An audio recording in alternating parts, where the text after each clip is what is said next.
Hello to all my dear friends who have visited my YouTube channel. Today, I've come with an engaging story from 1001 Nights to start this video. These are stories that have captivated audiences for centuries, drawing everyone into a world of meaning and the art of storytelling found in the tales of 1001 Nights. I hope you enjoy this film and take pleasure in the captivating world of this story. Be sure to subscribe and share your comments and suggestions with us in the comments section. Thank you for joining us, and get ready to watch. On the fifth night, at the time of dawn, just an hour before the break of day, Dinarsad's voice echoed, "Dear sister, if the king permits, I am ready to continue the rest of the story that I have eagerly awaited to hear." Shahryar, who was no less eager than Dinarsad to hear the tale, replied, "I am most willing to listen." Scheherazade continued, "O Shahryar, the fortunate old man, the first whose bitch gave birth, continued the story for the merchant and two other old men and the jinn.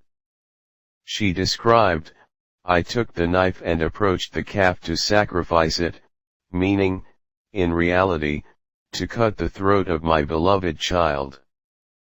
But when the calf turned its eyes towards me, they were filled with tears. Its eyes were filled with sorrow or perhaps love, with a sense of melancholy and despondency. In that moment, my heart sank, and I couldn't bring myself to harm it. The knife slipped from my hand to the ground, and with determination, I said to my wife, I will sacrifice another calf in place of this one, and I will not slaughter this." My wife tried to dissuade me from this thought, but I stood firm and assured her that I would sacrifice this calf next year on Eid al-Adha. The next day, a subject of mine came to me and said he wished to inform me of something, hoping that upon hearing it, I would be pleased with him. He said, "I have a daughter who is unmatched in the knowledge of magic and sorcery.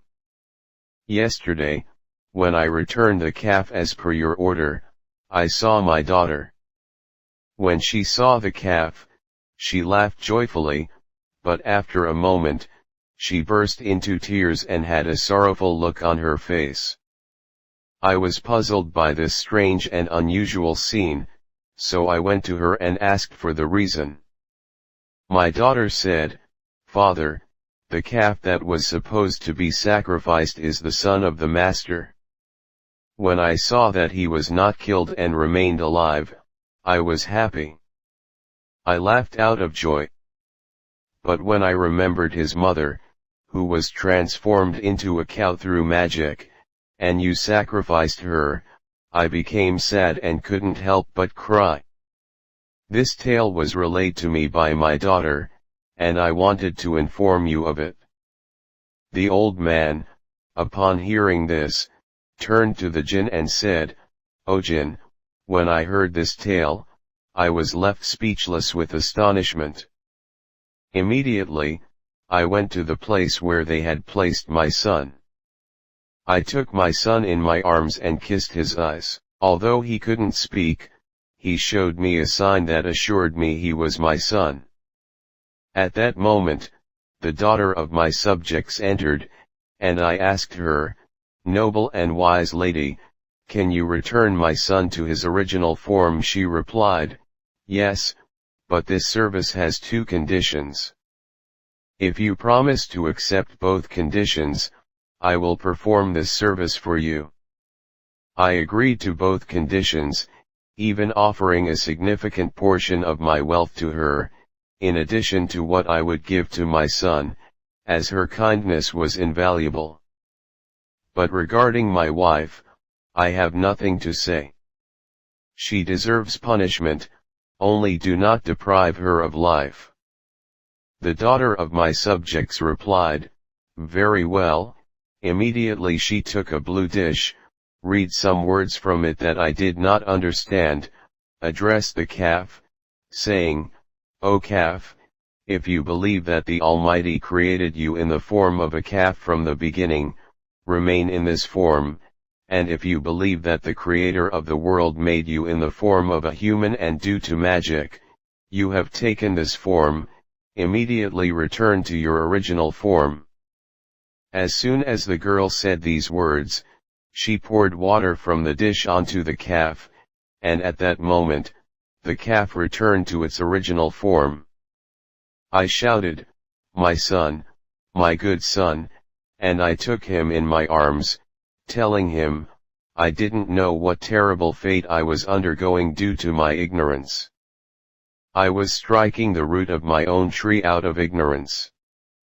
I thank God 1,000 times that this noble and kind-hearted girl has done such a great service for us and returned you to me. God willing, may He break the enchantment and sorcery on you, and may you return to your original form. Now, in gratitude for this invaluable service, you must choose her as your wife. I also promised her that you would marry her. My son accepted it with great joy. However, before the ceremony, the daughter of my subjects transformed my wife into a female dog, which you now see before you. This dog is that wicked and envious wife of mine. I wish my wife to remain like this. Since then, my son has lost his wife and has become lonely. After his wife's death, he disappeared into the wilderness. I am searching for him in the hope of finding him, but I take this dog everywhere with me because I do not trust her in any way. This has been my fate and the fate I have had so far. Wasn't it interesting and captivating? The jinn, who had become enamored with the old man's storytelling, said, "Truly, it was a strange tale, and because of this fascinating story, I will grant the merchant 1/3 leniency in his punishment."